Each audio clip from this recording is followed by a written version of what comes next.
Hello नमस्कार दोस्तों, welcome back our official YouTube channel law with Ronit. दोस्तों आप सभी लोगों का हार्दिक स्वागत है। साथियों एक नए वीडियोस और एक नए ऑफिशियल अपडेट के साथ आपके सामने आ रहे हैं। साथियों आप सभी लोगों को पता है कि आपके एग्जामिनेशन में जो आप लोगों का अपकमिंग एग्जामिनेशन लगा है, जहां पे कुछ क्वेश्चन आपके कॉन्स्टिट्यूशन ऑफ इंडिया से पूछे जाते हैं, तो वहीं पे कुछ क्वेश्चन आपको पॉलिटी से रिलेटेड पूछे जाते हैं। उन दोनों से रिलेटेड मैं आज आप सभी लोगों के लिए एमसीक्यू क्वेश्चन लेकर के आया हूं, और ये एमसीक्यू क्वेश्चन साथियों आप सभी लोगों के लिए बहुत ही ज्यादा हेल्पफुल होने वाला है, क्योंकि ये हर एक बड़े कॉम्पिटिटिव एग्जामिनेशन में पूछे जाने वाला क्वेश्चन है। तो पहला जो क्वेश्चन हमारे स्क्रीन पे फ्लैश हो रहा है, ये कौन सा क्वेश्चन है और किससे रिलेटेड है, तो आप यहां पर ऑब्जर्व ये भी कर रहे होंगे कि जो पहला क्वेश्चन आपको देखने के लिए दोस्तों मिल रहा है, ये सुप्रीम कोर्ट के बारे में बात कर रहा है। अगर हम मोटा मोटी बात करते हैं सुप्रीम कोर्ट के बारे में कि किस आर्टिकल से लेकर के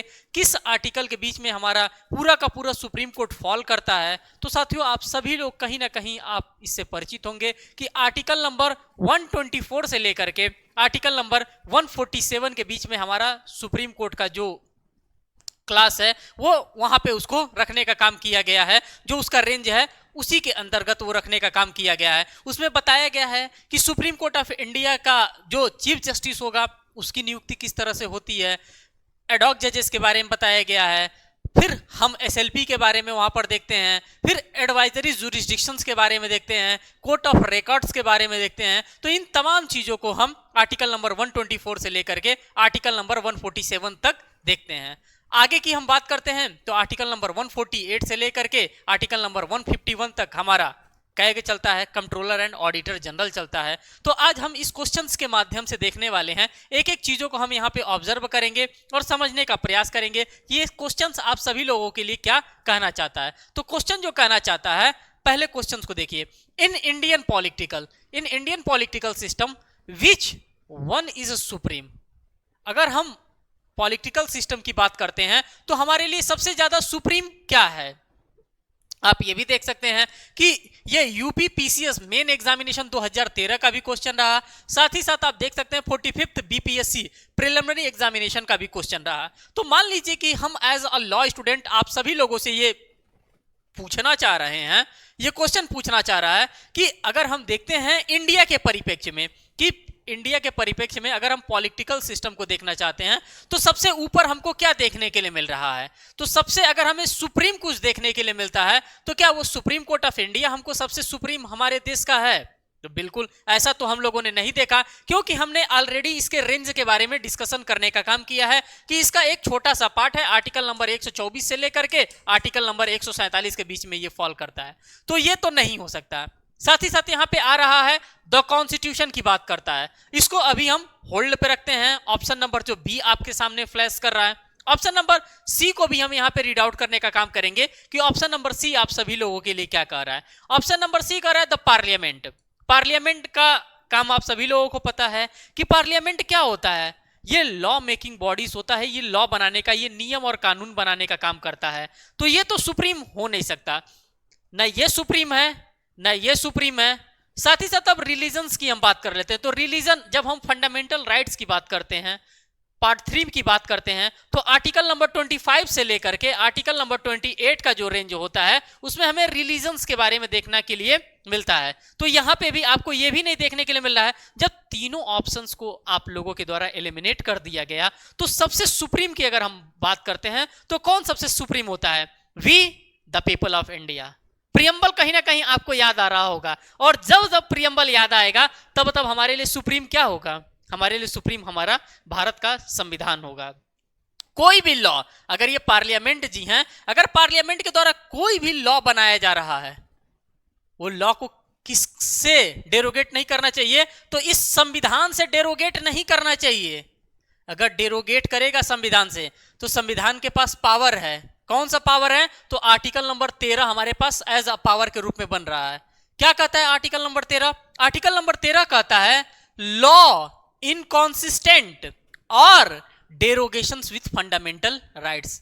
अगर आप किसी भी तरह से हमारे मूल अधिकारों को अगर आप असंगत हैं, उसका अल्पीकरण कर रहे हैं, तो हम उसको क्या कर सकते हैं? उस पर इक्लिप्स लगा सकते हैं, उसका हम रिव्यू कर सकते हैं और इन तमाम चीजों को करके क्या कर सकते हैं, उसको हम ठंडे बस्ते में डाल सकते हैं। तो हमारे लिए सबसे ज्यादा इंपॉर्टेंट यहाँ पे क्या हो जाता है, तो इस क्वेश्चन की अगर हम बात करते हैं, सुपरमेसी की बात करते हैं, तो सबसे ज्यादा सुपरमेसी हमारा कॉन्स्टिट्यूशन हो जाता है। इस फर्स्ट क्वेश्चन में हम लोगों ने ये ऑब्जर्व करने का काम किया। सेकंड क्वेश्चंस की अगर हम बात करते हैं, तो सेकंड क्वेश्चन हमारे लिए क्या कर रहा है, हर एक क्वेश्चन अपने आप में बहुत ही ज्यादा इंपॉर्टेंट है और ये हर एक एग्जामिनेशन में पूछा जाने वाला क्वेश्चन है। अगर इस क्वेश्चन की हम बात करते हैं, तो ये क्वेश्चन कह रहा है the concept of judicial review. अभी हम लोगों ने जुडिशियल रिव्यू की बात की थी, अभी आर्टिकल नंबर 13 का हमने जिक्र किया था। बिल्कुल एक दूसरे से कहीं ना कहीं इनका कोरिलेशन आपको देखने के लिए मिल रहा है। तो यहाँ पे बात जो कही जा रही है हमारे और आपके बीच में, कहा जा रहा है, सिंपल सी बात है, the concept of judicial review, ये जो कॉन्सेप्ट लाया गया है जुडिशियल रिव्यू का in India has been adopted from the constitution of, इसको कहां से अडॉप्ट किया गया है, इसको कहां से हम लोगों ने लेने का काम किया है। और इस नेचर के क्वेश्चन हमारे एग्जामिनेशन में बार बार पूछे जाते हैं। अगर हम यूके की बात करते हैं, तो क्या ये जो कॉन्सेप्ट, जो जुडिशियल रिव्यू का हमने कॉन्सेप्ट अडॉप्ट किया है, क्या हमने ये यूके के कॉन्सेप्ट से अडॉप्ट किया है, तो ऐसा नहीं है। यूके के कॉन्सेप्ट से ये चीज हम लोगों ने अडॉप्ट करने का काम नहीं किया है। तो ये आपका ऑप्शन एलिमिनेट हो गया। अब आप बात करेंगे यूएसएसआर। यूएसएसआर पहले बहुत बड़ा हुआ करता था, लेकिन अब छोटे छोटे टुकड़ों में ये भी बट गया है। तो क्या हम लोगों ने जो जुडिशियल रिव्यू के कॉन्सेप्ट की अगर हम बात करते हैं, तो जुडिशियल रिव्यू का कॉन्सेप्ट क्या हम यूएसएसआर से लिए हैं, तो ये भी बात सही नहीं यहाँ पे हो रहा है। ये भी यूएसएसआर से हम लोगों ने नहीं अडॉप्ट किया है। अब आप कहेंगे कि इसको अडॉप्ट हम लोगों ने कहां से किया है, तो हम लोगों ने इसको अडॉप्ट यूएसए से किया है, यूनाइटेड स्टेट ऑफ अमेरिका से हम लोगों ने जुडिशियल रिव्यू का जो कॉन्सेप्ट है इसको हम लोगों ने अडॉप्ट करने का काम किया है। ठीक, तो आप इसी प्रकार के क्वेश्चंस यहां पर देखते हुए चल रहे हैं। नेक्स्ट क्वेश्चन की बात करते हैं, क्वेश्चन नंबर 3 की बात कर रहे हैं। क्वेश्चन नंबर 3 आप सभी लोगों से क्या कहना चाहता है, देखिए, कह रहा है the idea of the preamble has been borrowed in Indian constitution from the constitution of, ये किस देश के कॉन्स्टिट्यूशन से हम लोगों ने इसको बारो किया है, किसकी बात कर रहे हैं, तो प्रीएम्बल की बात कर रहे हैं। प्रीएम्बल हमारे लिए दर्शन है साथियों। जब ऑब्जेक्टिव रिजोल्यूशन पंडित जवाहरलाल नेहरू साहब के द्वारा पेश किया जा रहा था, तो उसी ऑब्जेक्टिव रिजोल्यूशन को एज अ प्रीएम्बल के रूप में कन्वर्ट कर लिया गया, उसको प्रीएम्बल मान लिया गया। अब हम बात करते हैं प्रीएम्बल में क्या संशोधन किया जा सकता है। हम इस क्वेश्चन का जवाब अभी आपके सामने रखने वाले हैं, लेकिन कुछ बेसिक बातें हो जाएं। क्या प्रीएम्बल में अमेंडमेंट किया जा सकता है?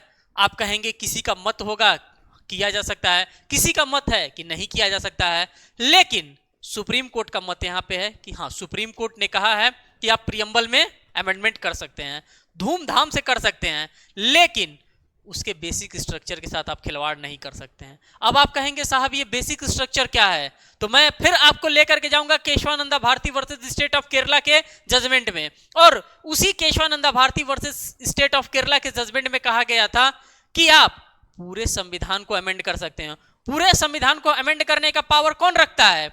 हम और आप नहीं रखते हैं, पार्लियामेंट ऑफ इंडिया रखता है। कौन रखता है? तो हमारे चुने हुए प्रतिनिधि पावर रखते हैं, और उनके द्वारा क्या किया जा सकता है, पूरा जो हमारा संविधान है उस संविधान को वो क्या कर सकते हैं, चेंज कर सकते हैं, बशर्ते सुप्रीम कोर्ट वहां पे डंडा लेकर के खड़ा है, कह रहा है आप पूरे संविधान को बदल दीजिए, हमें कोई आपत्ति नहीं है साहब, लेकिन बेसिक स्ट्रक्चर के साथ आप खिलवाड़ नहीं करेंगे।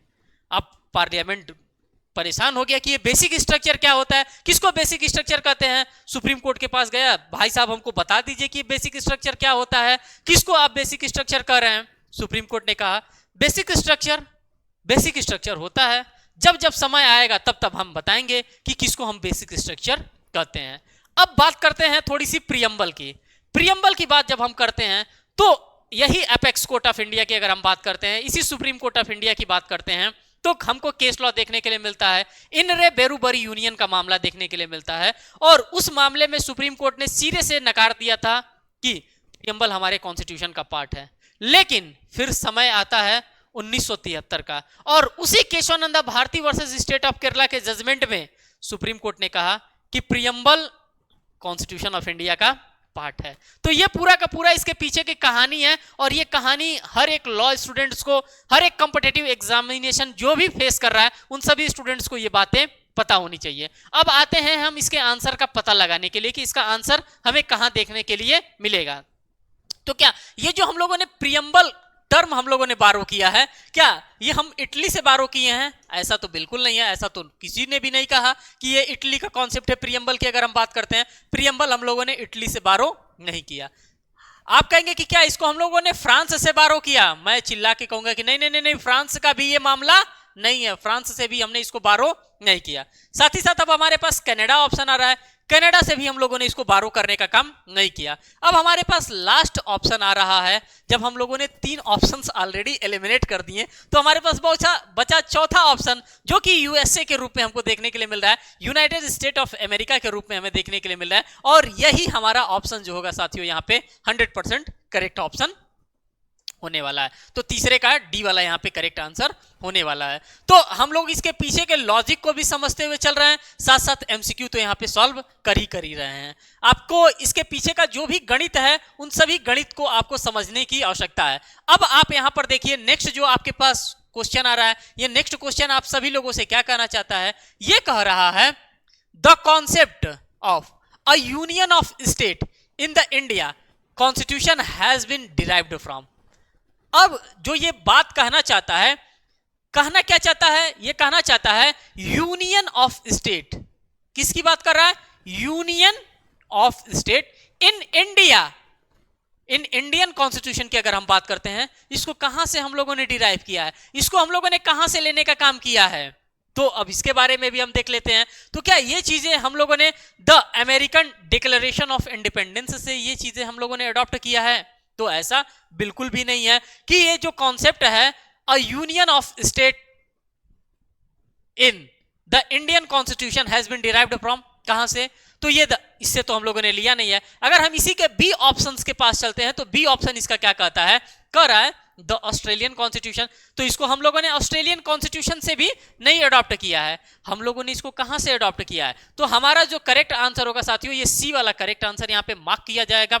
और यही ऑप्शन कह रहा है the British north American act से हम लोगों ने इस चीज को क्या करने का, इस चीज को हम लोगों ने अडॉप्ट करने का काम किया है। तो जो आपने चौथा नंबर का क्वेश्चन देखा, तो चौथे नंबर का जो आपका करेक्ट आंसर होगा साथियों, यही सी वाला आपका करेक्ट आंसर यहां पे होने वाला है। नेक्स्ट क्वेश्चन की बात करते हैं, क्वेश्चन नंबर 5 की बात करते हैं। क्वेश्चन नंबर अगर हम 5 की बात करते हैं तो इसमें क्या चीजें आपको देखने के लिए मिल रहा है? इसमें आपको देखने के लिए मिल रहा है, कह रहा है the feature of the federal system. अब हम किसकी बात करते हैं? फीचर की बात करते हैं। और वो भी किस फीचर की बात करते हैं? तो फेडरल सिस्टम का क्या फीचर होगा? जो संघात्मक परिसंघात्मक की हम बात कर रहे हैं, उसी परिसंघात्मक और उसी संघात्मक की बात कर रहा है। कह रहा है the feature of the federal system of the Indian constitution is inspired by the constitution of. ये किस कॉन्स्टिट्यूशन से हम लोगों ने इसको इंस्पायर्ड होकर के अडॉप्ट करने का काम किया है? तो साथियों ये जो हम फेडरल सिस्टम की अगर हम बात करते हैं तो इसको जो हम लोगों ने इंस्पायर्ड हुए और जो हम लोगों ने अडॉप्ट करने का काम किया है, ये कनाडा के संविधान से, कॉन्स्टिट्यूशन ऑफ कनाडा से हम लोगों ने इसको अडॉप्ट करने का काम किया है। और आप देख सकते हैं कि यूपीपीसीएस मेन एग्जामिनेशन 2006 में इस पे आंसर राइटिंग फ्रेम करने के लिए आया था। तो क्या पता अभी जुडिशरी के एस्पिरेंट्स हैं और आपके भी एग्जामिनेशन में इस टाइप के क्वेश्चंस आप सभी लोगों से पूछा जा सकता है कि फेडरल सिस्टम का जो हम लोगों ने कहां से इंस्पायर्ड हुए थे हम लोग, और इंस्पायर्ड होने के बाद हम लोगों ने कैसे और कहां से अडॉप्ट करने का काम किया। तो यही हमारा करेक्ट आंसर कनाडा यहां पे है। यूके की हम बात करते तो ये नहीं होगा, यूएसए की बात करते तो ये नहीं होगा, आयरलैंड की बात करते हैं तो ये ऑप्शन नहीं होगा। तो इसी प्रकार से आप चीजों को समझते हुए चलेंगे, एक एक चीजों को आप समझेंगे, पूरा का पूरा कॉन्सेप्ट आपका यहाँ पे क्लियर होने वाला है। कॉन्सेप्ट को लेकर के बिल्कुल भी आपको घबराने की आवश्यकता नहीं है। नेक्स्ट क्वेश्चन की बात करते हैं, क्वेश्चन नंबर 6 की बात करते हैं। क्वेश्चन नंबर 6 आप सभी लोगों से क्या कहना चाहता है? देखिए ये बताना चाहता है द इंडियन पार्लियामेंट्री सिस्टम किसकी बात कर रहा है? सबसे तो पहले आप क्वेश्चन के नेचर को समझिए, क्वेश्चन आप सभी लोगों से क्या कहना चाहता है। जो वो कहेगा वही हम करेंगे, हमको अलग से कुछ भी करने की आवश्यकता नहीं है। कह रहा है the Indian parliamentary system is differ from the British parliamentary system in that India has. अब इसकी बात आप समझिए, इनका कहने का मतलब है जो भारत का पार्लियामेंट्री सिस्टम है वो डिफरेंट है कहां के पार्लियामेंट्री सिस्टम से? तो उसी अंग्रेजों को, उसी ब्रिटिश पार्लियामेंट सिस्टम की बात कर रहा है, उनसे किस तरह से डिफरेंट है। तो ये हमें कहां देखने के लिए मिलता है? तो यहां पे ऑप्शंस आपको दे रखा है। ऑप्शन ए में कह रहा है both a real and nominal executive, ये तो यहां पे इसका ऑप्शन होगा नहीं। A system of collective responsibility, अब कलेक्टिव रिस्पॉन्सिबिलिटीज की हम बात करते हैं तो क्या कलेक्टिव रिस्पॉन्सिबिलिटी आपको यहां पे कुछ अटपटा नहीं लग रहा है? तो यहां पे ये भी नहीं होगा। बाई कैमरलिज्म लेजिस्लेशन की बात की जा रही है, जो हमने अडॉप्ट किया है, जो हमारे लिए सबसे बेहतर है, the system of judicial review. क्योंकि बार बार हम किसकी फोकस कर रहे हैं, किस पे फोकस कर रहे हैं? तो इसी जुडिशियल रिव्यू के सिस्टम पे हम फोकस कर रहे हैं। और ये जुडिशियल रिव्यू का सिस्टम हमारे लिए इतना इंपॉर्टेंट है क्योंकि जब जब पार्लियामेंट ऑफ इंडिया के द्वारा कोई भी कानून बनाया जाएगा तो उसकी क्या की जाएगी, उसकी सुप्रीम कोर्ट ऑफ इंडिया के द्वारा समीक्षा की जाएगी। समीक्षा करके देखा जाएगा कहीं किसी भी स्टेज पे किसी भी नागरिक के मूल अधिकारों का हनन तो नहीं न कर रहा है। अगर हनन कर रहा है, जिस स्टेज पे हनन कर रहा है, जिस चीज का हनन कर रहा है, उस पे वो इक्लिप्स लगाने का काम करेगा। ग्रहण का सिद्धांत आप लोगों ने पढ़ा होगा, उस पे इक्लिप्स लगाने का काम करेगा, उसको वेवियर करने का काम करेगा। इन सभी चीजों का काम हमारा सुप्रीम कोर्ट ऑफ इंडिया कर रहा है। और ये किसके माध्यम से कर रहा है? तो इसी जुडिशियल रिव्यू के माध्यम से करने का, इसी जुडिशियल रिव्यू के माध्यम से करने का काम साथियों कर रहा है। आइए देखते हैं नेक्स्ट क्वेश्चन, क्वेश्चन नंबर 7 में। क्वेश्चन नंबर 7 में आपको क्या देखने के लिए मिल रहा है? क्वेश्चन नंबर अगर आप 7 को देखेंगे तो the system of judicial review exist in, जो जुडिशियल रिव्यू का हमारा सिस्टम है ये कहां पे एग्जिस्ट करता है? तो अभी आप लोगों ने ब्रिटेन के संविधान के बारे में पढ़ा है, इसमें ये जो क्वेश्चन आप लोगों से पूछा था इसमें किससे कंपेयर कर रहा है? तो कह रहा है the Indian parliament system is differ from the British parliament. दोनों पार्लियामेंट को हम लोगों ने यहाँ पे पढ़ने का काम किया है। एक हम ब्रिटिश पार्लियामेंट को हम लोगों ने देखा है, एक इंडियन पार्लियामेंट को। इंडियन पार्लियामेंट क्या होता है? वो जुडिशियल रिव्यू को ज्यादा बढ़ावा देता है, इसलिए बढ़ावा देता है कि संसद अपनी मनमानी न कर सके। साथ ही साथ और किस देश के संविधान में जुडिशियल रिव्यू का कॉन्सेप्ट हमको देखने के लिए मिलता है? तो वो हम देखेंगे इसी 7th नंबर वाले अपने क्वेश्चन में कि किस देश के संविधान में इस प्रकार का और किया जा रहा है। तो यहां पर देखिए सिर्फ और सिर्फ इंडिया में किया जा रहा है, इंडिया में तो किया जा रहा है, लेकिन साथ साथ एक और ऐसा देश है जहां पे जुडिशियल रिव्यू किया जाता है। जो भी कानून बनता है उसका जजेस के द्वारा, उसके देश के अपेक्स कोर्ट के द्वारा उसका जांच परीक्षण किया जाता है। वो कौन सा देश है? USA only. यूएसए ओनली के दोनों में ओनली लगा है, तो इससे आपको कंफ्यूज नहीं होना है। जो बेस्ट एंड एप्रोप्रिएट आंसर होगा वही आपका करेक्ट आंसर होगा। इंडिया एंड यूएसए, ये आपका जो होगा यही करेक्ट आंसर होगा। क्या होगा साथियों? यही आपका यहाँ पे करेक्ट आंसर मार्क किया जाएगा। तो आप इस प्रकार से चीजों को समझते हुए चलिए, इस तरह से चीजों को देखते हुए चलिए। जितना बेहतर आपका ऑब्जर्वेशन होगा उतना ही बेहतर तरीके से आप अपने आंसर राइटिंग भी करेंगे। अगर मेन एग्जामिनेशन में आपके क्वेश्चन आता है और प्रिलिमिनरी एग्जामिनेशन में आता है तो उसी प्रकार से आप अपने ओवेल को भी फिल करने का काम करेंगे। क्वेश्चन नंबर हम 8 की बात करते हैं कि क्वेश्चन नंबर 8 में आप सभी लोगों को क्या देखने के लिए मिल रहा है। आइए क्वेश्चन नंबर 8 को पढ़ते हैं। कह रहा है कि which of the following characteristics, किसकी बात कर रहा है साथियों? तो कैरेक्टरिस्टिक्स की बात कर रहा है। और आप देख भी सकते हैं अगर हम इस क्वेश्चन की बात करते हैं तो ये इंडियन एडमिनिस्ट्रेटिव सर्विस के प्रिलिमिनरी एग्जामिनेशन में पूछा जाने वाला क्वेश्चन है। ये जो क्वेश्चन है ये सामान्य क्वेश्चन नहीं है। आप सोच सकते हैं कि हर एक क्वेश्चन सामान्य था, लेकिन इस लेवल के क्वेश्चन आपके इंडियन एडमिनिस्ट्रेटिव सर्विसेज एग्जामिनेशन में आपसे पूछे जाने के काम कर रहे हैं, जो कि देश का सबसे बड़ा एग्जामिनेशन होता है। उसमें यह पूछा गया है which of the following characteristics is common between the federal system of India and America की बात कर रहा है। क्या कॉमन आपको देखने के लिए मिल रहा है? किसकी बात कर रहा है? तो बात ये दो राज्यों की कर रहा है। किसकी बात कर रहा है? इंडिया की बात कर रहा है और साथ ही साथ अमेरिका की बात कर रहा है। तो क्या दोनों में क्या कॉमन है? अ सिंगल सिटीजनशिप, ऐसा यहां पे नहीं हमको देखने के लिए मिलता है। 3 लिसन इन द कॉन्स्टिट्यूशन, ये भी ऐसा भी कॉन्सेप्ट हमको देखने के लिए नहीं मिल रहा है। अब हम नेक्स्ट की बात करते हैं कि नेक्स्ट वाले में आपको क्या देखने के लिए मिल रहा है। तो इसके नेक्स्ट ऑप्शन को हम यहाँ पे रीड आउट करेंगे और उसके नेक्स्ट ऑप्शंस को हम यहाँ पे ऑब्जर्व करने का काम करेंगे। नेक्स्ट जो इसका ऑप्शन है साथियों, यहाँ पे सी वाला इसका ऑप्शन आपको देखने के लिए मिल रहा है और सी वाले ऑप्शन में कह रहा है कि ड्यूअल जुडिशियल सिस्टम की बात कर रहा है, तो ये भी यहाँ पे नहीं देखने के लिए मिल रहा है। क्वेश्चन नंबर हम 8 की अगर बात करते हैं साथियों, तो 8 का जो बचा हुआ ऑप्शन है वही हमारा करेक्ट आंसर होगा। और बचा हुआ ऑप्शन क्या है? A federal supreme court of interpretation of the constitution. किसकी बात कर रहा है?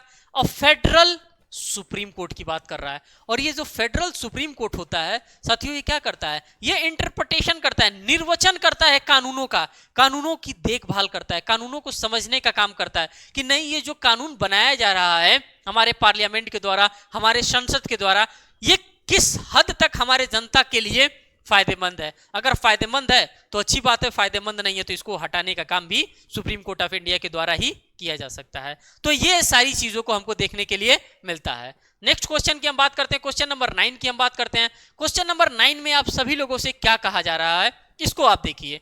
कहा जा रहा है कि which of the following statement is true. यहां पे आपको कुछ स्टेटमेंट्स प्रोवाइड कर रखा है और इसी स्टेटमेंट्स को पढ़ने के बाद कहा जा रहा है कि इसमें से कौन सा ऐसा स्टेटमेंट है जो कि आप सभी लोगों के लिए ट्रू है। अगर हम ऑप्शन ए की बात करते हैं, ऑप्शन ए में आपको क्या देखने के लिए मिल रहा है, ऑप्शन ए में कह रहा है the federal form of the government is in United state of America. किसकी बात कर रहा है, तो इसी की बात कर रहा है, the federal form of the government is in United state of America की बात कर रहा है, क्योंकि फेडरल फॉर्म है।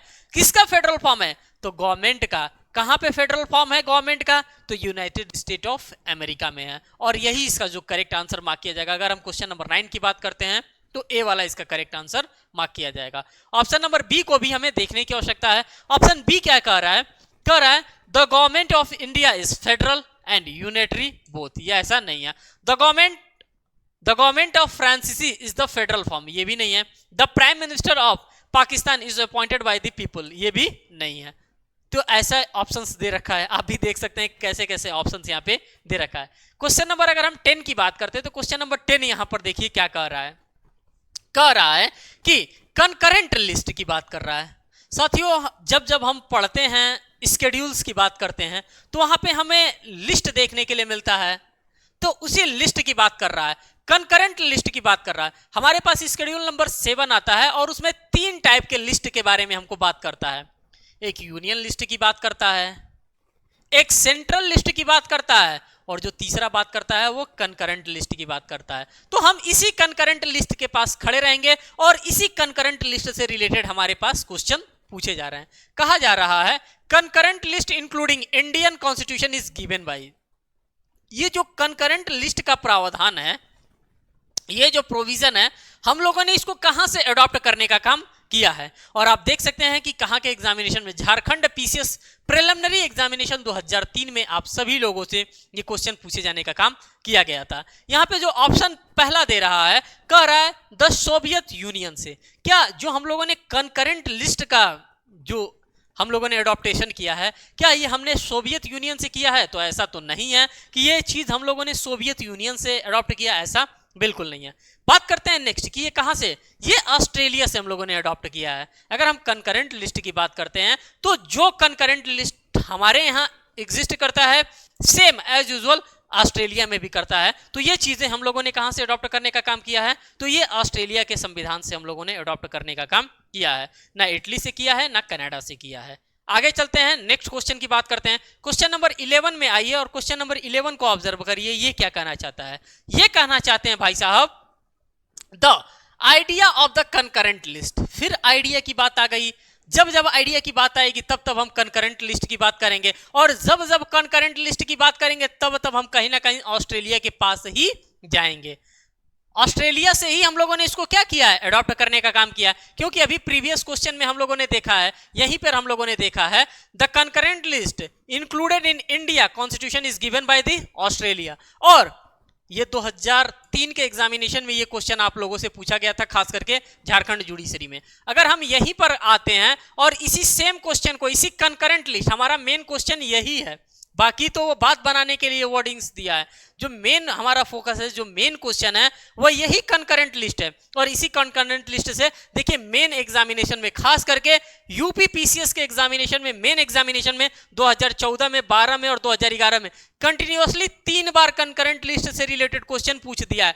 जब हमें पता होगा साथियों कि हाँ इसको हम लोगों ने कहां से अडॉप्ट किया है, इसको हम लोगों ने ऑस्ट्रेलिया के संविधान से अडॉप्ट किया है, तो कुछ ऑस्ट्रेलिया के संविधान से भी कुछ चीजों को हमको पढ़ने की आवश्यकता है कि अगर वो कनकरेंट लिस्ट अडॉप्ट किया है तो वो अपने कनकरेंट लिस्ट में कौन कौन से मैटर्स को रखने का काम करता है। अगर हम इंडिया की बात करते हैं, खास करके हम मेन एग्जामिनेशन के पॉइंट ऑफ व्यू से बता रहे हैं कि अगर इंडिया अडॉप्ट किया है कनकरेंट लिस्ट को तो ये अपने कनकरेंट लिस्ट में क्या क्या चीजें रखने का काम करता है। कनकरेंट लिस्ट सिर्फ और सिर्फ हमारे इंडिया में ऐसा तो नहीं ना है कि कनकरेंट लिस्ट ही एग्जिस्ट करता है, इसके सपोर्ट में और कोई लिस्ट है तो आपको बताना पड़ेगा कि सेंट्रल लिस्ट भी है, स्टेट लिस्ट भी है, और सभी में अपने अपने अधिकारों को रखने का काम किया गया है। सेंट्रल लिस्ट में इतने कानून, इतने अधिकार दिए गए हैं, इतने सब्जेक्ट को आप रख सकते हैं, स्टेट लिस्ट में आप इतने सब्जेक्ट को रख सकते हैं, जो बचा खुचा होता है वो कनकरेंट लिस्ट में रख सकते हैं। इन सभी चीजों को आपको जानने की आवश्यकता होगी। और यहाँ पे आपको ऑस्ट्रेलिया दिख रहा होगा,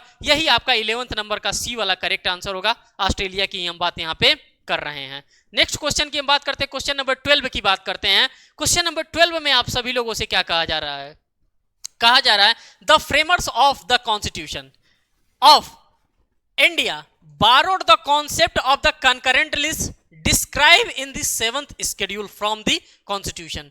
मैंने आप सभी लोगों से बताया है कि स्केड्यूल हमारे कॉन्स्टिट्यूशन में प्रोवाइड कर रखा है, और उसी में अगर हम स्केड्यूल्स की बात करते हैं तो स्केड्यूल नंबर 7 है। उसी स्केड्यूल नंबर 7 में 3 लिस्टों की बात की जाती है, स्टेट लिस्ट की बात की जाती है, सेंट्रल लिस्ट की बात की जाती है, और खास करके कंकरेंट लिस्ट की बात की जाती है। तो जो यहाँ पे क्वेश्चन पूछने का काम किया गया है, ये हम लोगों ने फिर हमको ऑस्ट्रेलिया ही हमारा आंसर होगा, क्योंकि जब हम कंकरेंट लिस्ट की बात करेंगे तो वो हम लोगों ने लेने का काम कहां से किया है, तो ऑस्ट्रेलिया से लेने का काम किया है। और यही सेम क्वेश्चन यूपी लोअर में भी आपसे पूछा गया है प्रिलिमिनरी एग्जामिनेशन में, और यूपी पीसीएस 2016 मेन एग्जामिनेशन में भी पूछने का काम किया गया है। तो आप समझ सकते होंगे कि कॉन्करेंट लिस्ट का और ऑस्ट्रेलिया का कितना गहरा संबंध है, कि इससे रिलेटेड बार बार हमारे एग्जामिनेशन में क्वेश्चन पूछे जा रहे हैं। नेक्स्ट क्वेश्चन की बात करते हैं, क्वेश्चन नंबर 13 की बात करते हैं। क्वेश्चन नंबर 13 में आप सभी लोगों से क्या कहने का काम किया जा रहा है, क्वेश्चंस को पढ़ते हैं। Indian constitution has taken a certain feature of the constitution. किसकी बात कर रहा है? जो इंडियन कॉन्स्टिट्यूशन है इसने क्या किया है, इसने टेक किया है। क्या चीज टेक किया है? क्वेश्चन आपके दिमाग में घूमना चाहिए। कुछ फीचर्स को इसने टेक करने का काम किया है। Certain feature of the constitution of other countries, जो अदर कंट्रीज के सर्टेन फीचर हैं उनको हम लोगों ने ग्रहण करने का, उसको हम लोगों ने लेने का काम यहां पर किया है। Which country has contributed to the forming of the directive principles of the state policies. अब थोड़ा सा डीपीएसपी के बारे में हम चर्चा कर लेते हैं कि क्या होता है डीपीएसपी, किसको हम लोग डीपीएसपी के नाम से जानते हैं। तो साथियों जब हम डीपीएसपी की बात करते हैं तब थोड़ा सा इसके बारे में हम समझने का प्रयास करते हैं। डीपीएसपी की जब हम बात करेंगे तो हमारे कॉन्स्टिट्यूशन ऑफ इंडिया के ये पार्ट नंबर 4 के अंतर्गत सबसे पहला हमें देखने के लिए मिलता है पार्ट 4 के अंतर। आर्टिकल की हम बात करते हैं तो आर्टिकल नंबर 36 से लेकर के आर्टिकल नंबर 51 तक के बीच में इसका मामला हमको देखने के लिए मिलता है। अब ये डीपीएसपी होता क्या है, ये directive principle of state policy होता क्या है, किसको हम कहेंगे कि ये हमारा directive principle of state policy है।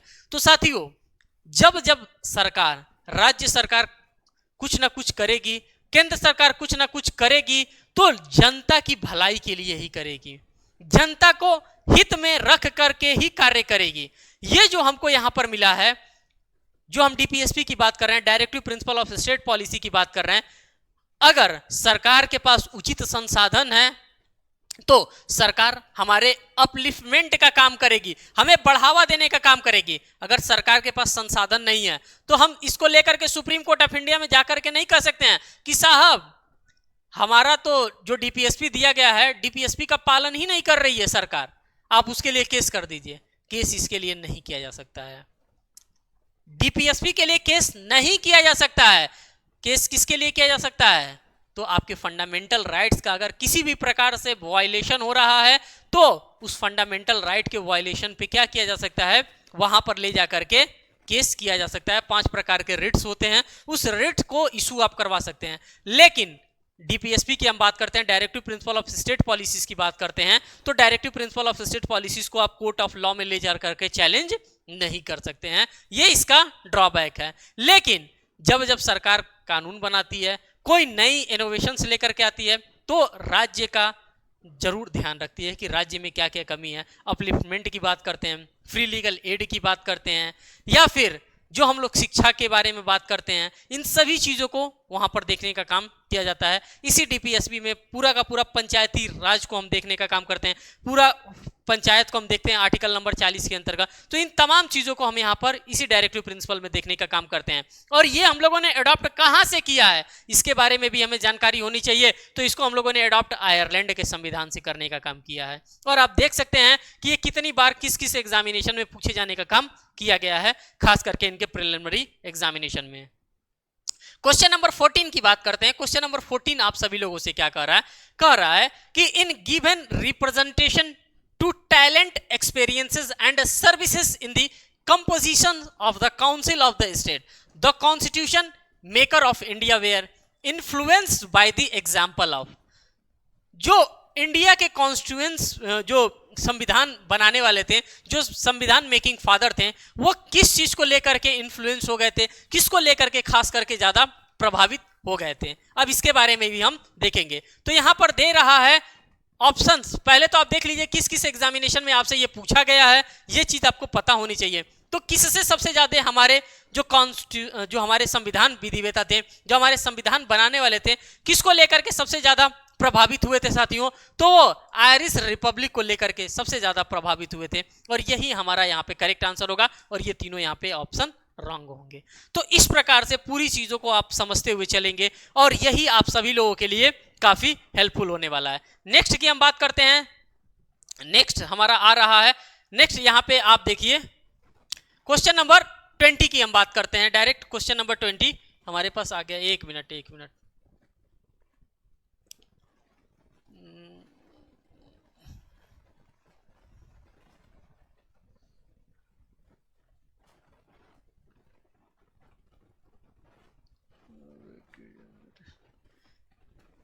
तो साथियों इसको वहीं तक रखते हैं, क्योंकि अब इसके आगे का जो कंटेंट है वो मिल नहीं रहा है। हम फिर एक नेक्स्ट वीडियोस लेकर के आप सभी लोगों के सामने उपस्थित होंगे, और उसमें फिर हम डिस्कस करेंगे।